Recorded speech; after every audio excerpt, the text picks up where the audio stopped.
Pernahkah kamu merasa lelah? Lelah sekali. Lelah menghadapi orang-orang yang menganggap remeh semua yang kamu lakukan.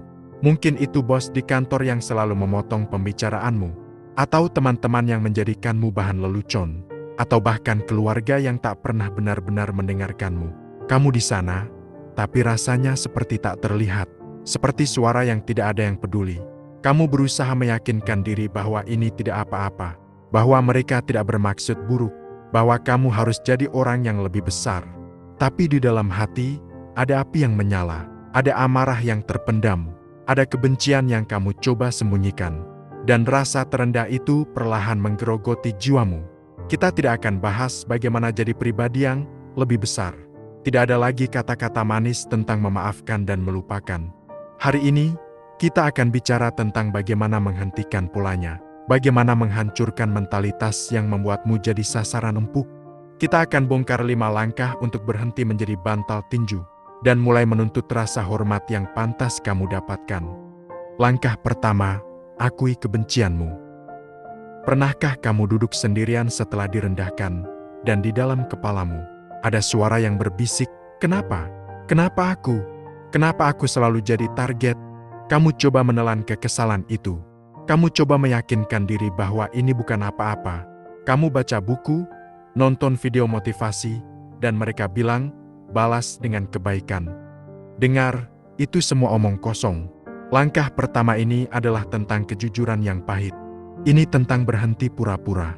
Berhenti jadi orang baik yang selalu tersenyum, padahal di dalam hatimu kamu penuh amarah. Kamu benci saat ide-idemu ditertawakan. Kamu benci saat mereka menganggap remeh kerja kerasmu. Kamu benci saat mereka berbisik di belakang punggungmu. Api itu bukan sisi gelap yang harus kamu sembunyikan. Amarah itu bukan sesuatu yang harus kamu musnahkan. Dia adalah tanda dari jiwamu yang memberontak. Dia adalah petunjuk yang memberitahumu bahwa ada batas yang sudah dilewati. Selama ini, kita diajarkan untuk malu dengan perasaan ini. Jangan marah, itu tidak sopan.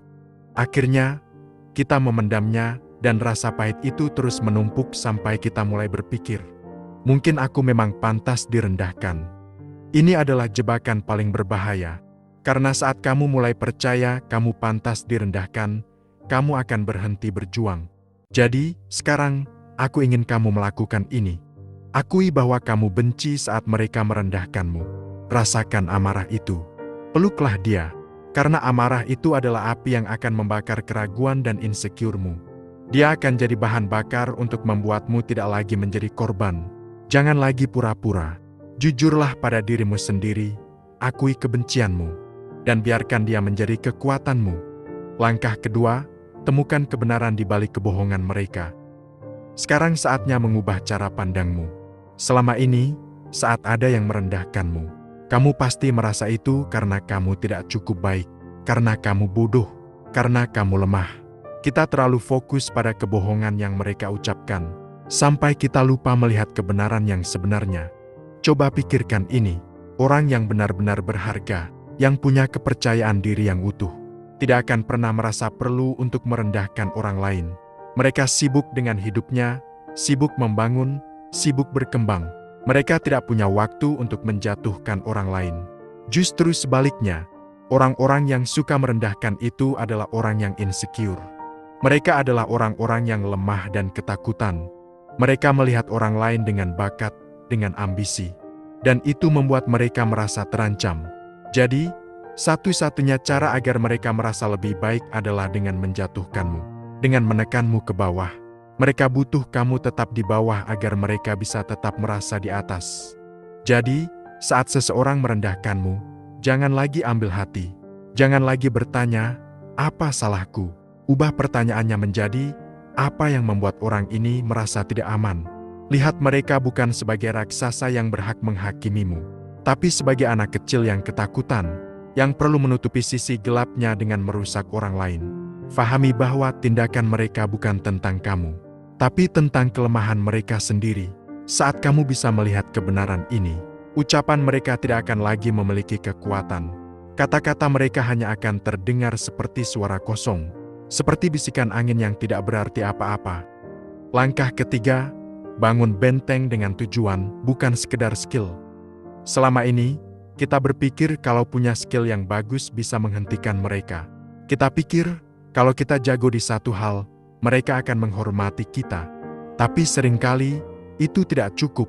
Mereka masih mencari celah untuk merendahkanmu. Kenapa? Karena skill itu cuma bagian luar, dan mereka tahu ada keraguan di dalam dirimu. Kamu tidak butuh skill yang tak terbantahkan. Kamu butuh tujuan yang sangat kuat. Sesuatu yang membuatmu bangun pagi.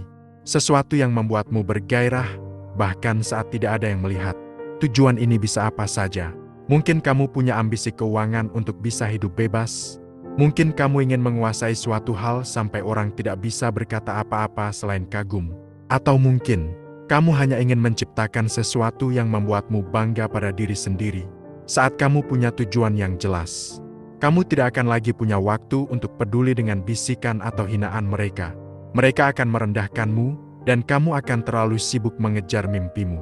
Kamu tidak akan sempat meladeni mereka. Tujuanmu akan menjadi benteng tak terlihat yang melindungi jiwamu. Karena pada akhirnya, orang yang direndahkan adalah orang yang punya banyak waktu luang untuk mendengarkan hinaan. Mereka punya waktu untuk menanggapi setiap serangan karena tidak ada hal lain yang lebih penting untuk dilakukan. Jadi, berhentilah mencari-cari validasi. Berhentilah mencoba membuktikan diri. Mulai sekarang, fokuslah pada tujuanmu. Biarkan ambisimu berbicara untukmu. Langkah keempat, ubah cara pandangmu tentang penolakan. Kita sering melihat penolakan, ejekan, atau hinaan sebagai tanda bahwa kita gagal. Kita berpikir, oh, mereka tidak menyukaiku. Atau, aku tidak cocok di sini. Itu adalah jebakan lain dari pikiran kita yang terbiasa direndahkan. Dengar, penolakan itu bukan akhir dari segalanya. Justru sebaliknya, anggaplah itu sebagai sebuah gerbang. Gerbang yang memisahkanmu dari orang-orang dan situasi yang tidak seharusnya ada dalam hidupmu. Saat seseorang merendahkanmu, mereka sedang menunjukkan karakter mereka yang sebenarnya. Mereka sedang memberitahumu, tanpa sadar, aku adalah orang yang tidak pantas berada di dekatmu. Dan kamu harusnya bersyukur. Mereka sedang mempermudah pekerjaanmu. Mereka adalah filter yang memisahkan gandum dari sekam. Kita sering takut akan kesepian. Kita lebih memilih berada di lingkaran yang meracuni kita daripada sendirian. Tapi percayalah, kesepian yang jujur jauh lebih baik daripada berada di tengah keramaian yang membuatmu merasa kecil. Sendiri memberimu waktu untuk tumbuh, untuk menyembuhkan luka, dan untuk menemukan siapa dirimu yang sebenarnya. Jadi, mulai sekarang, setiap kali ada yang merendahkanmu, ubah pikiranmu. Jangan lagi merasa sakit. Sebaliknya, katakan pada dirimu, terima kasih sudah menunjukkan siapa dirimu. Selamat, hidupku baru saja jadi lebih baik. Hinaan mereka bukan untuk menghancurkanmu, tapi untuk membersihkan hidupmu dari orang-orang yang tidak pantas ada di sana. Langkah kelima, hentikan pamer kesedihan. Setelah semua proses ini, ada satu jebakan terakhir yang harus kamu hindari. Jebakan ini seringkali tidak kita sadari, tapi dampaknya fatal, yaitu pamer kesedihanmu. Kita sering merasa kalau kita berbagi luka, orang akan bersimpati, mereka akan mengerti. Kita berpikir kalau kita terlihat lemah dan rapuh, orang tidak akan lagi merendahkan kita. Akhirnya, kita memposting keluhan di media sosial, atau kita menceritakan setiap detail betapa buruknya kita diperlakukan. Ini adalah nafsu untuk mencari belas kasihan. Sisi gelap ini membuat kita kecanduan validasi dari luar. Masalahnya, dunia tidak bekerja seperti itu. Saat kamu menampilkan luka dan kelemahanmu, orang lain tidak akan melihatnya sebagai kerapuhan yang indah. Mereka justru melihatnya sebagai undangan. Undangan untuk menendangmu saat kamu sudah jatuh. Mereka melihatnya sebagai konfirmasi bahwa kamu memang lemah. Orang-orang yang dihormati bukanlah mereka yang paling banyak mengeluh, tapi mereka yang paling sedikit bicara, namun tindakannya paling kuat. Kunci untuk mendapatkan rasa hormat adalah dengan menunjukkan kekuatan, bukan kelemahan. Bukan berarti kamu harus jadi orang yang sombong atau angkuh, tapi kamu harus menjadi orang yang tidak butuh validasi dari siapapun. Jadi, mulai sekarang, saat kamu merasa ingin mengeluh atau curhat ke publik, tahan. Alihkan energimu untuk melakukan sesuatu yang produktif. Tulis di jurnal pribadimu, latih tubuhmu, kerjakan proyekmu. Jadikan kesepian itu sebagai waktu untuk membangun dirimu sendiri, tanpa ada orang yang perlu tahu. Pada akhirnya, tidak ada yang bisa menjamin kamu tidak akan direndahkan lagi. Tapi kamu bisa mengendalikan bagaimana kamu bereaksi. Kamu bisa memilih untuk tidak lagi menjadi sasaran mereka. Kamu bisa memilih untuk menghancurkan mentalitas yang membuatmu lemah.